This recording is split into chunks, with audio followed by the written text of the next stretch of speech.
le ministère gagnerait à avoir un document pour dire petit 1, tu fais ça, petit 2, tu fais ça, petit 3, tu fais ça. Les actes sont aléatoires. Petit 5, nous avons demandé de conférer une force obligatoire aux décisions de la justice administrative, y compris celles émanant de la Cour suprême. Parce que très souvent, vous pouvez obtenir au niveau de la Cour suprême, vous pouvez avoir gain de cause, vous revenez chez le ministre, il ne vous attribue pas le titre. Rien ne le contraint de vous attribuer cela immédiatement. La loi n'a pas fixé les délais, sauf pour une contraire. Petit 6, nous avons demandé la question des attestations coutumières. Elle n'est pas très claire aujourd'hui sur les attestations coutumières.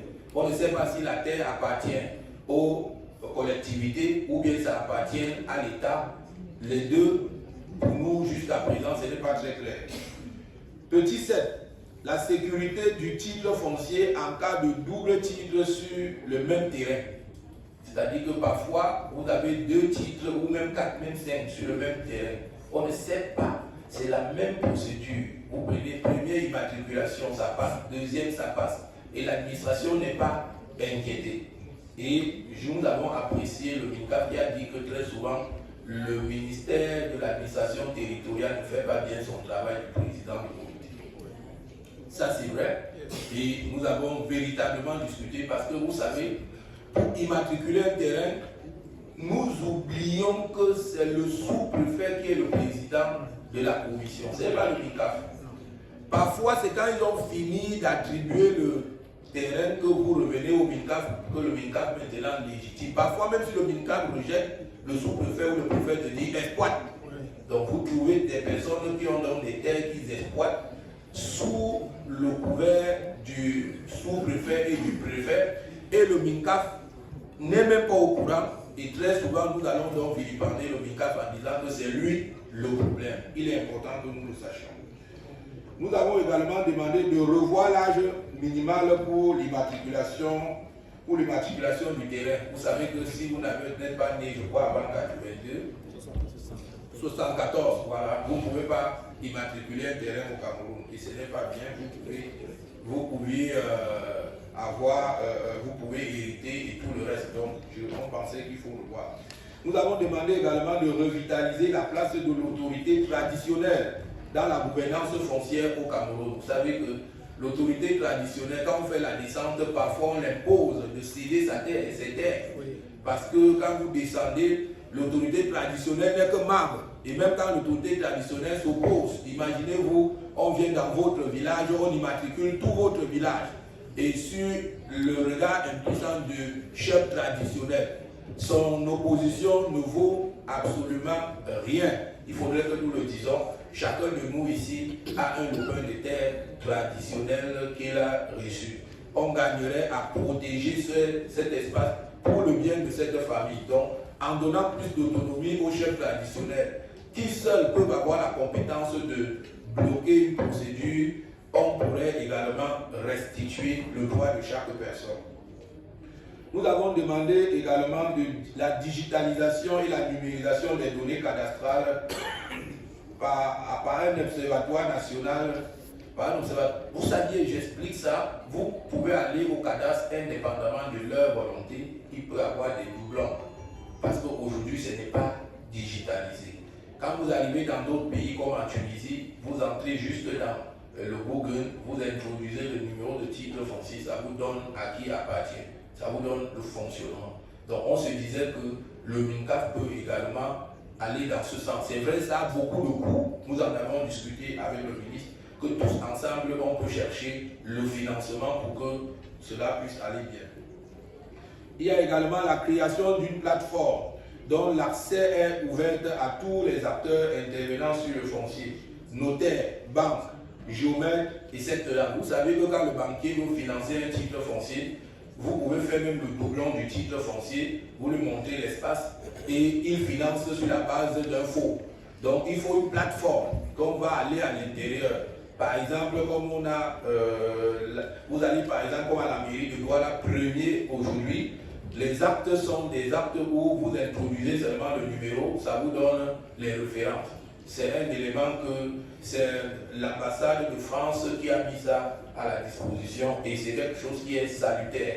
On se dit aussi qu'on peut mettre tous les titres fonciers dans des données où vous pouvez avoir accès, même s'il faut payer pour le faire. Parce qu'aujourd'hui, la présidente du tribunal de grande instance de Douala m'a appelé pour dire j'ai appris que vous travaillez sur le foncier. Je dis oui.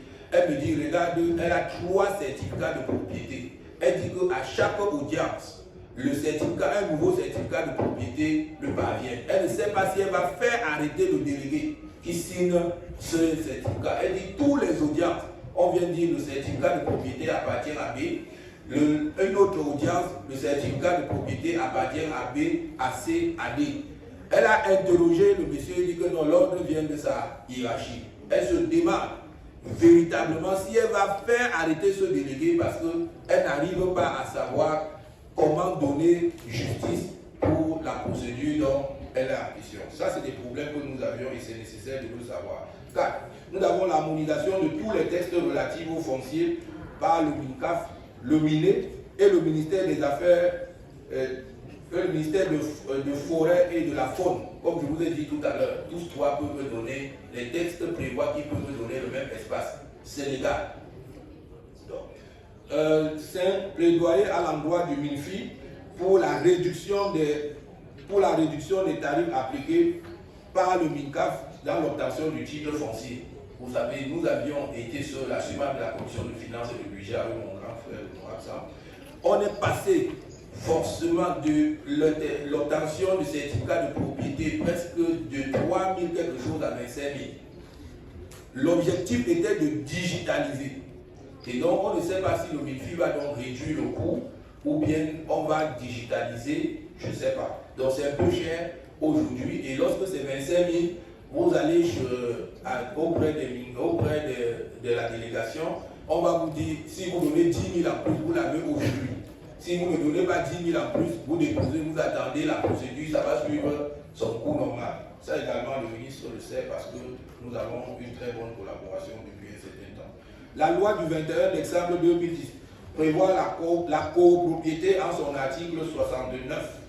Donc, cette loi-là, jusqu'à présent, la copropriété au Cameroun n'est pas encore très effective. L'harmonisation du code foncier en projet avec des dispositions de l'OADA. Effectivement, les experts de APECAM, c'est-à-dire des banques, nous ont montré que le code foncier a un problème, il y a des dysfonctionnements dans lesquels ce n'est pas adapté avec l'OADA parce que c'est un élément qu'on utilise pour faire les affaires. Je vais terminer. La fixation des délais dans le paiement des indemnités d'expropriation. Vous savez qu'aujourd'hui, c'est l'État qui fixe, c'est l'État qui vous dit comment vous avez votre terre. L'État vient et il arrache, je préfère utiliser le mot arracher, et pendant qu'il arrache, il y a quelqu'un qui est extrêmement lourd financièrement, caché derrière l'État. Quand on finit d'arracher, celui-là va donner l'argent plus tard pour qu'on vous indemnise. On vous indemnise quand vous êtes déjà même mort. Donc, on ne sait pas, il faut qu'il y ait un délai et que l'État essaie de respecter cela. Vous avez également l'institution d'une procédure contradictoire dans le cadre des annulations administratives du titre foncier. Qu'est-ce que nous entendons par l'institution d'une procédure contradictoire? Le MINCAF attribue le titre foncier. C'est le MINCAF qui vous attribue. Mais le même MINCAF vous dit que lorsque le titre, il constate que j'ai attribué sur la base des erreurs, je retire. Plus tard, il vous dit que non, c'est moi qui me suis trompé, je réattribue. Donc, nous devions dire au MINCAF que quand tu attribues, tu ne peux plus retirer. S'il faut le retirer, c'est une commission. Cette commission peut être présidée au niveau du premier ministère. Si on vous attribue un titre foncier, c'est le MINCAF qui délivre le titre foncier. Mais dès lors qu'il y a un contentieux où il faut retirer le titre foncier, ça doit être un autre organe qui doit être contradictoire pour que tu ne puisses pas attribuer le matin. Le soir, peut-être tu es un peu rassasié ou bien tu as un peu faim, tu retires. Et le matin encore, tu donnes encore. Donc, ça dépendra de vos humeurs, ce qui n'est pas très pour toi quand même. Donc, nous avons en petit 20 fait la modification de l'article 239 du Code pénal. Donc, je vous lis cet article. Cet article qui est évoqué par un squatteur qui a mis la valeur du terrain contre le propriétaire légitime Par conséquent, il est détenteur d'un droit ni de titre peut estimer avoir été troublé dans la jouissance de son terrain appartenant à la légitimité d'autrui. Ainsi, seul le détenteur légitime doit avoir qualité pour invoquer cette disposition. Cet article-là crée un flou dans la gestion des affaires foncières. Nous avons demandé qu'on modifie cela. 21e suggestion, la publication des sanctions prononcées contre les délinquants fonciers. Les délinquants fonciers, lorsque le ministre sanctionne, parce qu'il en a sanctionné suffisamment à loi, ça il faut le reconnaître, il faut publier ça.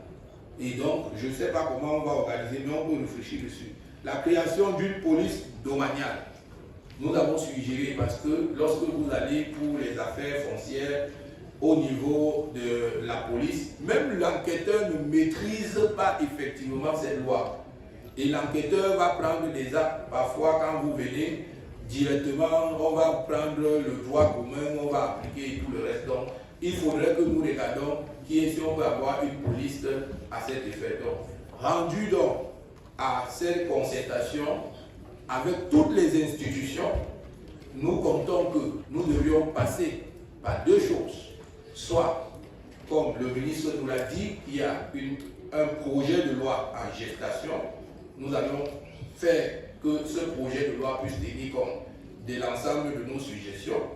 Et également, le groupe des députés avec qui nous avons travaillé, on doit se mettre ensemble avec l'honorable le repas également pour faire une proposition de loi. C'est-à-dire que notre responsabilité sera estipée lorsque nous allons dire que voici ce que nous pensons qui est bien pour le foncier du Cameroun après avoir consulté tous les acteurs.